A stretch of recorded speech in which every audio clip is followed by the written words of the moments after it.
Quarta, 2 de outubro. Corações duros. Sinais, maravilhas e milagres, por si só, não provam que alguma coisa é de Deus. Mas, por outro lado, quando vêm dele, é perigoso rejeitá-los. Ouça João 5, 10 a 16. Por isso, os judeus disseram ao que tinha sido curado: é sábado, e neste dia você não tem permissão para carregar o seu leito. Ao que ele lhes respondeu: o mesmo que me curou me disse: pegue o seu leito e ande. Perguntaram-lhe: quem é o homem que disse a você: pegue o seu leito e ande? Aquele que tinha sido curado não soube responder, porque Jesus tinha se retirado, por haver muita gente naquele lugar. Mais tarde, Jesus o encontrou no templo e lhe disse: olhe, você foi curado, não peques mais, para que não lhe aconteça coisa pior. O homem se retirou e disse aos judeus que tinha sido Jesus quem o havia curado. E por isso os judeus perseguiam Jesus, porque fazia essas coisas no sábado. Pergunta 4. Que lições aprendemos com a dureza de coração dos líderes em relação a Jesus e ao milagre que ele havia realizado? Quando Cristo se revelou ao homem que havia sido curado, este imediatamente disse aos líderes religiosos que Jesus fizera isso. Poderíamos imaginar que esse seria o momento perfeito para louvar a Deus, mas em vez disso, os líderes perseguiam Jesus, porque fazia essas coisas no sábado. Entre os judeus, as curas eram permitidas no sábado apenas em caso de emergência. Aquele homem estava paralítico há 38 anos. Portanto, sua cura não se tratava de emergência. Além disso, por que haveria necessidade de carregar o leito? Alguém que tinha poder divino para realizar tal milagre também deveria saber se era permitido levar um leito para casa no sábado. Jesus estava tentando conduzir aquelas pessoas a verdades bíblicas mais profundas, para além de regras e regulamentos humanos que, em alguns casos, acabavam ofuscando a verdadeira espiritualidade. Ouça João 9, 1 a 16.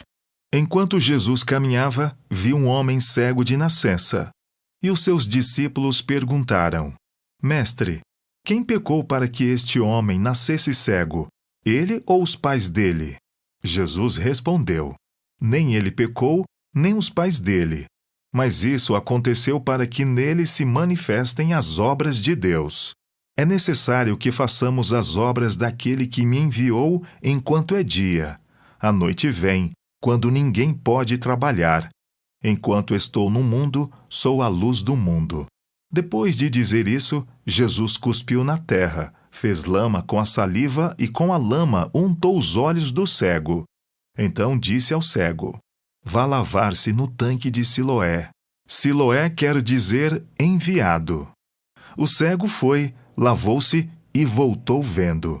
Então os vizinhos e os que antes o conheciam de vista, como mendigo, perguntavam: não é este o que ficava sentado pedindo esmolas? Uns diziam: é ele. Outros: não, mas se parece com ele. O homem dizia: sou eu. Então lhe perguntaram: como foram abertos os seus olhos? Ele respondeu: o homem chamado Jesus fez lama, passou nos meus olhos e disse: vá ao tanque de Siloé e lave-se. Então fui, lavei-me e estou vendo. Eles perguntaram: onde ele está? Respondeu: não sei. Levaram os fariseus aquele que antes era cego. E era sábado, o dia em que Jesus fez a lama e lhe abriu os olhos. Então os fariseus lhe perguntaram outra vez como podia ver.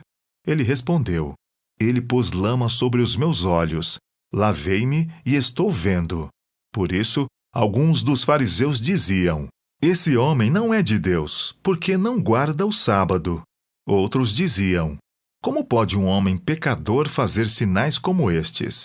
E houve divisão entre eles. Marcos 3, 22 e 23. Os escribas que tinham vindo a Jerusalém diziam: ele está possuído de Beelzebu. Ele expulsa os demônios pelo poder do maioral dos demônios.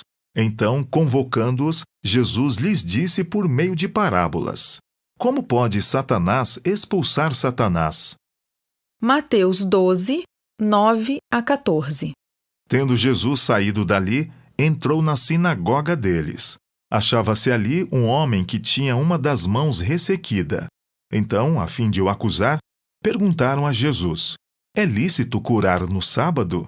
Ao que lhes respondeu: Quem de vocês será o homem que, tendo uma ovelha, e num sábado esta cair numa cova, não fará todo o esforço para tirá-la dali?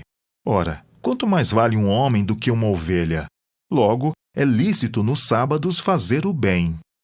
Então Jesus disse ao homem: Estenda a mão. O homem estendeu a mão, e ela foi restaurada, e ficou sã como a outra. Mas os fariseus, saindo dali, conspiravam contra ele, procurando ver como o matariam. Pergunta 5. Até que ponto as pessoas podem ficar espiritualmente endurecidas, apesar das evidências? Como aqueles líderes religiosos puderam ser tão cegos espiritualmente? A resposta provável é que foi por causa do seu próprio coração corrompido, da crença equivocada de que o Messias os libertaria de Roma naquele momento, do amor ao poder terrestre e da falta de entrega a Deus. Tudo isso os levou a rejeitar a verdade que estava bem diante deles. Ouça João 5, 38 a 42. Também não tem a palavra dele permanente em vocês, porque não creem naquele a quem ele enviou. Vocês examinam as Escrituras porque julgam ter nelas a vida eterna, e são elas mesmas que testificam de mim. Contudo, vocês não querem vir a mim para ter vida. Eu não aceito glória que vem de pessoas. Sei, entretanto, que vocês não têm o amor de Deus em vocês. Qual foi a advertência de Jesus? O que aprendemos com essas palavras? O que poderia haver em nós que nos cega para as verdades que precisamos conhecer e aplicar à nossa vida?